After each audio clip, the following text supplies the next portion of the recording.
The first thing you need to understand is that your busyness isn't a leak. It's a feature. The system you operate inside was not designed for your output. It was designed to process you. And the evidence for this sits in the open, disguised as office furniture, meeting invites, and the urgent ping of a message you just received. 30 years before the first open-plan office was built, a team of social scientists ran an experiment inside a British textile mill. They wanted to know what happened when they removed the barriers between workers. They expected output to collapse from distraction. Instead, production increased. But here is what nobody recorded in the summary. The increase did not come from collaboration. It came from visibility. The workers, once hidden behind partitions, suddenly knew they could be seen.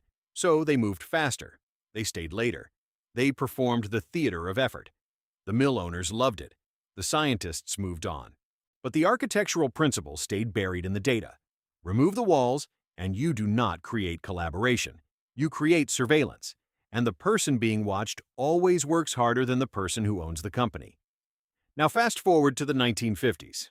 The American office was still a maze of private offices and closed doors. The corner office meant status. The interior desk meant you had not yet arrived.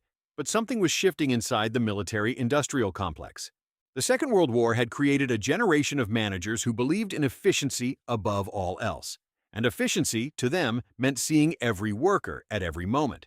A German design consultant named Eberhard Schnelle was the first to formalize this.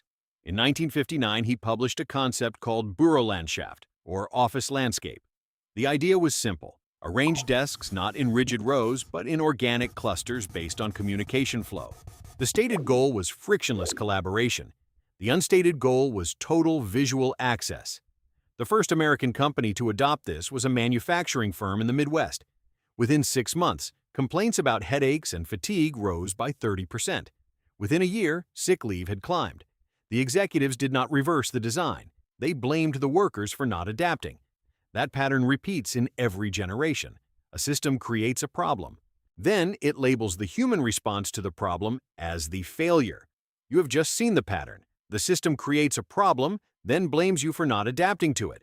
If you want to keep uncovering how this mechanism operates across every layer of the corporate world, subscribe.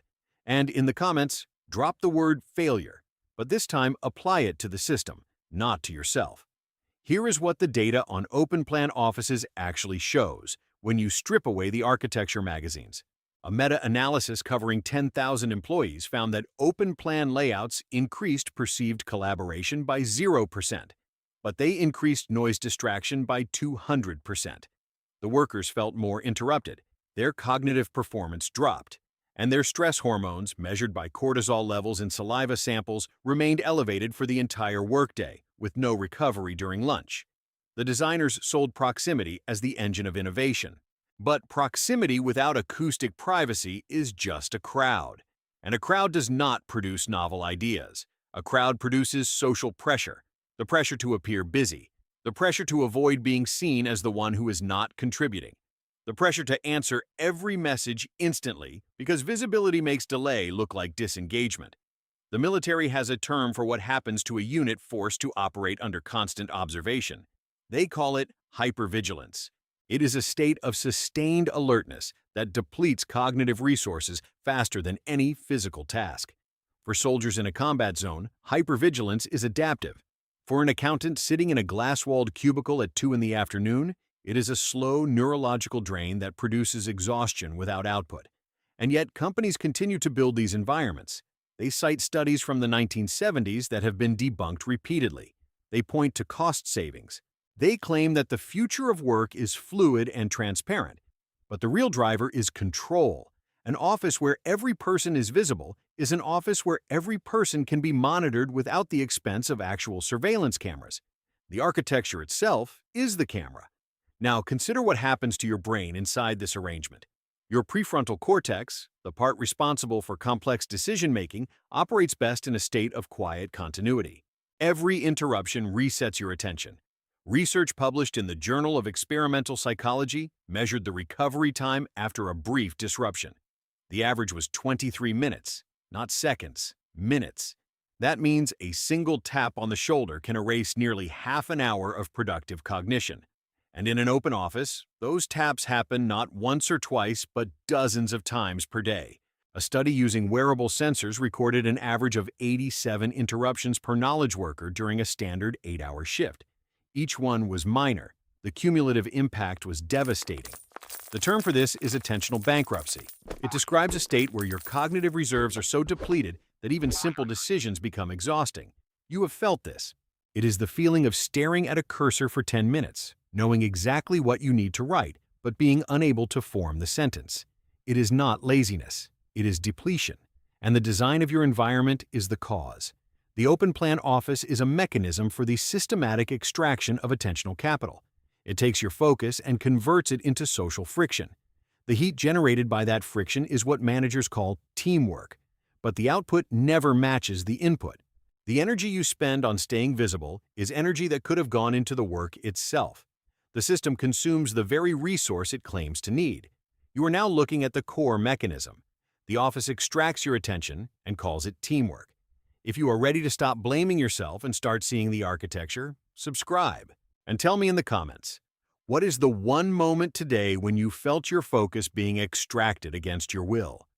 There is a paradox at the heart of this arrangement that most people never articulate. The open office was supposed to increase collaboration, but the data shows that workers in open layouts actually communicate less. They use email and instant messaging more because those tools are quieter, more private than walking over to speak in person. The architecture forces people to find workarounds to its own design. So you sit at your desk with headphones on, sending a message to a colleague 20 feet away, because the cost of walking over and interrupting them is higher than the cost of typing. The building was meant to bring you together. In practice, it drives you apart, and you carry the exhaustion of that contradiction home every single night. The reason you are always busy is not that there is too much work. It is that the environment surrounding the work is designed to prevent you from completing it efficiently. You are not slow. You are not undisciplined. You are operating inside a machine that converts attention into friction and friction into the appearance of effort. The busyness is a byproduct of the architecture. The good news is that you can name this now. You can see the mechanism. Once you understand that the system is engineered to drain you, you stop blaming yourself for the exhaustion. That recognition is the first step.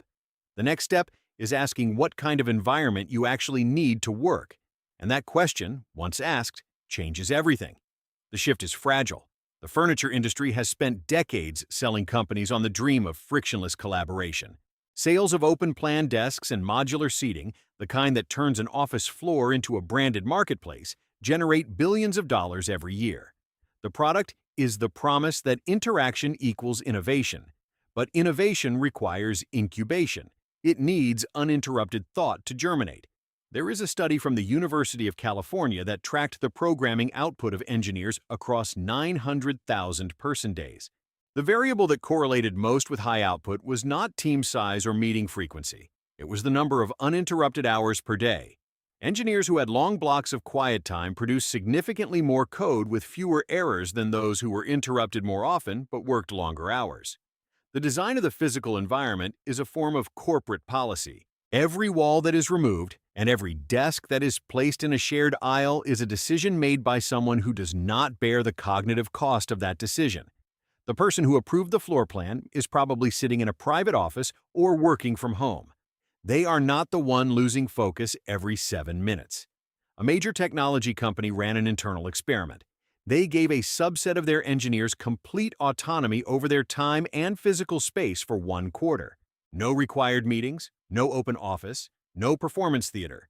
The results were so dramatic that the company declined to publish them internally.